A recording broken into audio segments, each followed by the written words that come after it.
बिस्मिल्लाहिर्रहमानिर्रहीम।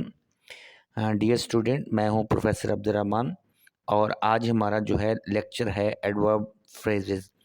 Adverb phrase जो है वो क्या होता है, हमारे सेंटेंस में हम इसको किस तरह पहचान सकते हैं, हम सेंटेंस में इसको किस तरह प्लेस करते हैं, मॉर्फोलॉजिकल इसका जो है स्टैंडर्ड क्या होगा, हमें कैसे पता चलेगा कि एक एडवर्ब फ्रेज क्या होती है।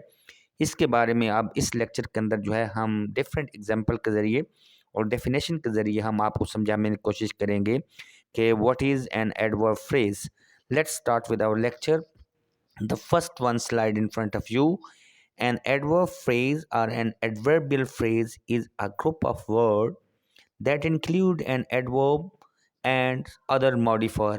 बहुत आसान वर्ड में कि एडवर्ब फ्रेज या एडवर्बियल फ्रेज वो अल्फाज का मजमुआ होते हैं जिनके अंदर एक एडवर्ब होता है और दूसरे उसके मॉडिफायर होते हैं।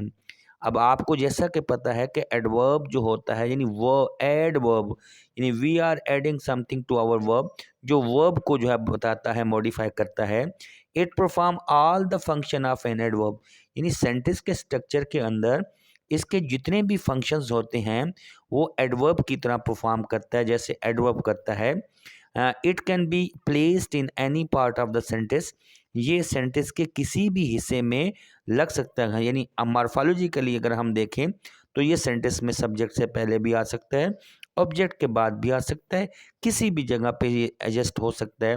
With respect to the part of speech they modify, लेकिन शर्त यह है कि ये पार्ट ऑफ स्पीच के लिहाज से मॉर्फोलॉजिकली ये कहाँ पे मॉडिफाई कर रहा है उसके बारे में हमें बताता है। तो हम आसान वर्ड में ये डिफाइन कर सकते हैं कि एडवर्ब फ्रेज या एडवर्बियल फ्रेज वो ग्रुप ऑफ वर्ड्स होते हैं जिसमें एक एडवर्ब और मॉडिफायर इंक्लूड होते हैं और ये फंक्शन सेंटेंस के अंदर जो है एडवर्ब की तरह करता है और ये सेंटेंस के अंदर किसी भी जगह प्लेस हो सकता है अकॉर्डिंग टू मॉर्फोलॉजी और मॉडिफाई जिस तरह हो सके।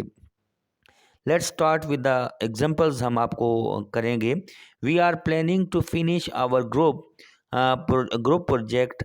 मैंने यहाँ पे अंदर जो है जो एडवर्ब फ्रेज है उसको हमने ब्रैकेट्स के अंदर रखा है by the end of the May. अब by end of the May जो है ये किसको पॉइंट आउट कर रहा है, मे जो है हमारा एडवर्ब ऑफ टाइम है। By the end of the May इस सेंटेंस के अंदर जो परफॉर्म कर रहा है कि हमारा जो प्लानिंग प्रोजेक्ट्स है वो मई के एंड तक इख्तिताम होगा। तो अब मे जो है हमारे पास एडवर्ब है, एडवर्ब ऑफ टाइम है। तो बाय द एंड ऑफ, इससे पहले जितने भी है by the end of the play एक टाइम को कंसिडर कर रहा है, तो ये फ्रेज जो होगी हमारी एडवर्ब फ्रेज होगी। लेटर दिस इवनिंग, अब ये भी टाइम को बता रहा है, इवनिंग की बात कर रहा है और लेटर भी बात की बात कर रहा है टाइम की। Later this evening my cousin and I have plan to go to park. तो अब लेटर दिस इवनिंग जो होगा ये हमारे पास जो है एडवर्ब फ्रेज होगा। अब हम तीसरी एग्जाम्पल की तरफ चलेंगे, जैसा कि आपके सामने है। दे सा सम अबेंडेंड पपीज़, उन्होंने कुछ बिल्कुल अलहदा या तर्कशुदा पपीज़ देखी। Eight the corner of the street, आप एडवर्ब प्लेस की बात हो रही है, स्ट्रीट की बात हो रही है। Eight the corner of the street जो है हमारे पास क्या है, एडवर्ब ऑफ एडवर्ब फ्रेज जो है। अब हमारे पास दो तीन सेंटेंस के अंदर मैंने आपको एग्जाम्पलीफाई करने की कोशिश किया है। बाय पहले सेंटेंस के अंदर by the end of May, the second sentence के अंदर जो है later this evening and the third one is at the corner of the street. तो इन तीनों के अंदर जो है एडवर्ब ऑफ प्लेस था, एडवर्ब ऑफ टाइम था।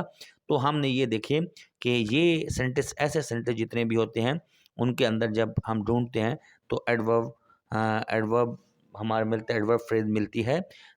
Thank you so much for watching our channel. We have two channel. First one is AR Small Talk, which is associated with education and lecture or such kind of thing. And the second one is Teen Sport, that is associated, and we present analysis about the games and sports such as cricket, hockey, football. So we discuss such kind of thing around the world. So please, it is requested you to subscribe to AR Small Talk and as well as Teen Sport. Thank you. Assalamu alaikum.